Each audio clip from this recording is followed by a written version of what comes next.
Hello guys, तो आज हम सीखने वाले हैं कि वेब पेज को किस तरीके से डिज़ाइन कर सकते हैं सिर्फ और सिर्फ HTML और CSS की मदद से।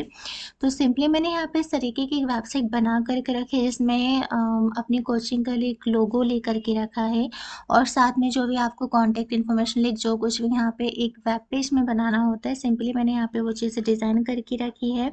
तो इसे किस तरीके से में भी हम बना सकते हैं HTML और CSS की मदद से, तो ये हम देखने वाले हैं आज।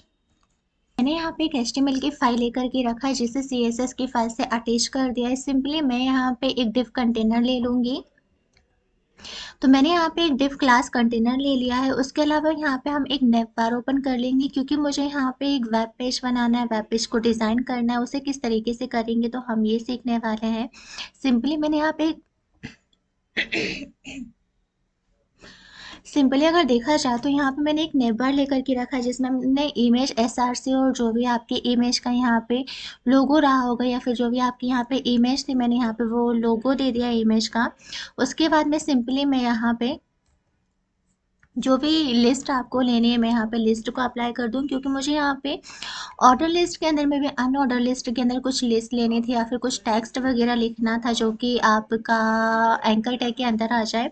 तो सिंपली मैंने यहाँ पे कुछ लिस्ट ले ली है। उसके अलावा मैंने यहाँ पे इसको ओपन कर दिया है। उसके बाद में अगर देखा जाए तो बटन लिए, बटन का हमने एक क्लास नेम दे दिया है। साथ में मैंने यहाँ पे एक जो भी इमेज SRC होता है इमेज की मदद से हमने यहाँ पे एक इमेज जो होती है उसे यहाँ ओपन कर लिया है। और डिव क्लास कंटेंट यहाँ पे हम ओपन कर लेंगे।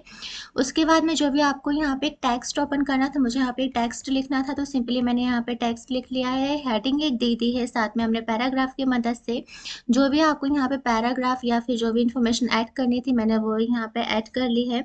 उसके बाद में यहाँ पे जो भी आपको बटन या फिर प्लेस होल्डर यहाँ पे लगाना था तो मैंने यहाँ पे एक प्लेस होल्डर होल्डर दे दिया है। साथ में सर्च का जो बटन होता है वो यहाँ पे क्रिएट कर दिया है और जो डिव क्लासेस यहाँ पे थी वो सारी की सारी हमने यहाँ पे क्लोज कर दी है। ओके,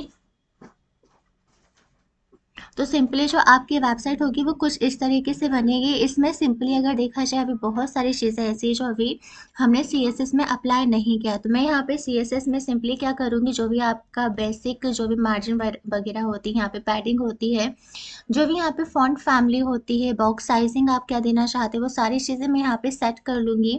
उसके बाद में जो भी आप कंटेनर आपने यहाँ पे फाइल में HTML की फाइल में जो यहाँ पे कंटेनर लेकर के रखा है मैं इसमें प्रॉपर्टीज अप्लाई कर दूँगी। मैंने यहाँ पे इसकी कंटेनर की विड्थ सेट कर दी है, कितनी आपको विड्थ लेनी है, इसकी जो भी हाइट होती है, बैकग्राउंड में कौन सी इमेज होनी चाहिए। तो बैकग्राउंड की इमेज जो होती है मैंने इस तरीके से कुछ सेट की है। उसके बाद में यहाँ पे सिंपली जो भी आपका बैकग्राउंड का पोजीशन रहेगा मैं बैकग्राउंड का पोजीशन पैडिंग यहाँ जो भी मैंने यहाँ पे नेव बार लेकर के रखा था मैं उसमें प्रॉपर्टीज अप्लाई कर दूंगी। नेव बार की हमने यहाँ पे विड्थ ले ली है। जो भी डिस्प्ले आपको रखना था मैंने यहाँ पे डिस्प्ले ले ली है। अलाइन आइटम मुझे यहाँ पे सेंटर करना था। जस्टिफाई कंटेंट में भी सबके बीच में मुझे एक स्पेस यहाँ पे रखना था तो मैंने स्पेस दे दिया है। पैडिंग यहाँ पे अप्लाई कर दी है। साथ में जो भी आपने लोगो लेकर के रखा है HTML की फाइल में मैंने यहाँ पे ये लोगो लेकर के रखा है जिसमें मैं यहाँ प्रॉपर्टीज अप्लाई कर दूंगी। इसकी विड्थ मैंने यहाँ अप्लाई कर दी। लोगो की जो भी कर्सर का पॉइंटर रहेगा वो किस तरीके से होना चाहिए। उसके बाद में जो भी मैंने यहाँ पे नेबर लेकर के रखा है उसमें अनऑर्डर लिस्ट लेकर के अप्लाई करके रखी है तो मैं यहाँ पे सिंपली इन्हें भी यहाँ पे अप्लाई कर दूंगी। इसमें ऑर्डर में भी लिस्ट में हम प्रॉपर्टीज अप्लाई कर देंगे। जो भी लिस्ट का स्टाइल रहेगा कोई स्टाइलिंग यहाँ होनी नहीं चाहिए। साथ में जो भी इसकी विड्थ रखनी है, इसकी जो भी टेक्स्ट का अलाइन रखना है, आपको राइट साइड में रखना है, लेफ्ट साइड में रखना है, पैडिंग कितनी होनी चाहिए। उसके बाद में जो भी आपने लिस्ट को लेकर के रखा है, मे बी ऑर्डर लिस्ट के अंदर का कंटेंट जो होता है उसकी डिस्प्ले कैसी होनी चाहिए, मे बी इनलाइन होनी चाहिए, ब्लॉक होनी चाहिए या फिर एक मार्जिन कितनी होनी चाहिए, कितनी आपको सेट करनी है। अंदर का कलर सेट कर देंगे। जो भी आप टेक्स्ट का डेकोरेशन रखना चाहते हैं मैंने यहाँ पे टेक्स्ट का डेकोरेशन सेट कर दिया है। सिंपली जो मैंने यहाँ पे HTML की फाइल में अगर देखा जाए तो बटन बटन यहाँ पे लेकर के रखी थी। इसको क्लास हमने दिया था BTN। तो मैं यहाँ पे BTN में भी बटन के अंदर हम प्रॉपर्टीज़ को अप्लाई कर देंगे। मुझे यहाँ पे जो डिस्प्ले रहती है वो फ्लेक्स चाहिए थी, तो मैंने यहाँ पे फ्लेक्स डिस्प्ले कर दी है। जो आपका अलाइन रहेगा वो सेंटर में रहेगा। पैडिंग मैंने यहाँ पे 10 और 20 पिक्सल के बीच पे रखा है। बॉर्डर आपकी कितनी होनी चाहिए, आउटलाइन कितनी मे भी आपको देनी है नहीं देनी है, या फिर बॉर्डर की जो रेडियस होती है वो कितनी होनी चाहिए, मैं यहाँ पे जो जो प्रॉपर्टीज सेट कर रही हूँ वो सारा का सारा यहाँ पे अप्लाई हो रहा है, आपको दिख रहा होगा। इसके बाद में सिंपली जो भी आपका बैकग्राउंड का कलर रहता है, बैकग्राउंड का कलर आपको यहाँ पे क्या देना है, मैंने यहाँ पे बैकग्राउंड का कलर अप्लाई कर दिया है। जो भी आपको यहाँ पे फॉन्ट का कलर देना था तो फॉन्ट का कलर अप्लाई कर दिया है। फॉन्ट की जो विड्थ होती है सिंपली मैंने यहाँ पे फॉन्ट की विड्थ भी अप्लाई कर दी। कर्सर का पॉइंटर यहाँ पे सिंपली जो चीज़ें होती हैं, छोटी छोटी जो चीज़ें होती है जो कि बटन के अंदर थी, तो मैंने वो सारी चीज़ें यहाँ पे अप्लाई कर दी है। इसके बाद में सिंपली मैं यहाँ पे क्या करूँगी, जो भी आपका बटन के अंदर की जो इमेज थी उसे हम यहाँ पे सेट कर लेते हैं। उसकी जो भी विड्थ रही होगी, जो भी अपन मार्जिन दे सकते हैं, आपको राइट साइड से देना है टॉप साइड से देना है, तो मैंने यहाँ पे मैं भी मार्जिन जो होती है राइट साइड से 10 पिक्सल में कर दी है।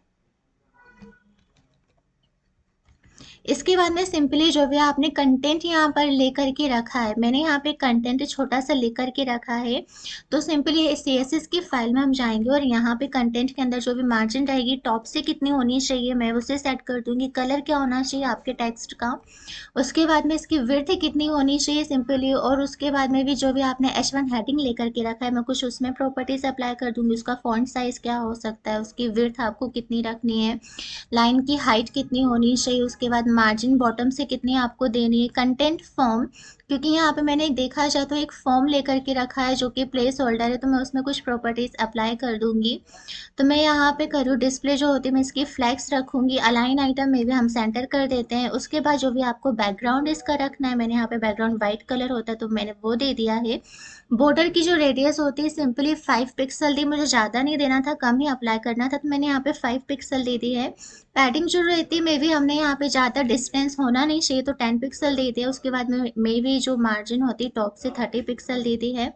उसके बाद में जो भी आपने कंटेंट फॉर्म इनपुट लेकर के रखा था उसका हम बॉर्डर रेडियस अप्लाई कर देंगे। आउटलाइन जो होती है उसे अप्लाई की, और जो भी विड्थ रहती है उससे मैंने यहाँ पे ले ली। जो भी आपको इसका फॉन्ट साइज रखना है मैंने यहाँ पे 16 पिक्सल रखा है। पैडिंग में भी आपको लेफ्ट से देनी है, तो मैंने यहाँ पे पैडिंग लेफ्ट साइड से अप्लाई कर दी, मे भी 10 पिक्सल। जो भी आपको उसके बाद कंटेंट फॉर्म के अंदर जो बटन थे हम उसके अंदर प्रॉपर्टीज अप्लाई कर रहे हैं। उसका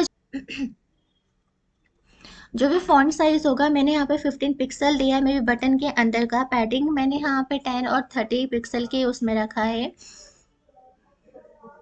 तो जो आपकी वेबसाइट होगी वो कुछ इस तरीके से लाइक नॉर्मली बन जाएगी। मैं इसको मैक्सिमाइज में भी हम इसको बड़ा करके देखते हैं, तो जो आपकी वेबसाइट होगी मे भी कुछ इस तरीके से बन जाएगी। लेकिन यहाँ पे मेरा जो लोगो है वो थोड़ा सा छोटा हो गया, तो मैं यहाँ पे क्या करूँगी, इसको थोड़ा लाइक बड़ा कर दूंगी।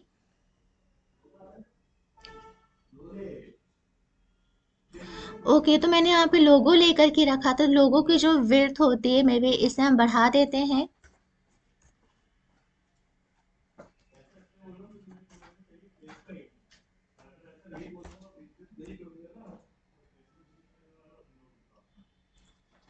ओके, तो जो आपका लोगो होगा वो किस कुछ इस तरीके से बड़ा हो जाएगा। मे बी इसकी जो हाइट और विड्थ होती है आप इस तरीके से बढ़ा सकते हो, और इस तरीके से वेब पेज जो होता है उसे डिजाइन कर सकते हैं सिर्फ और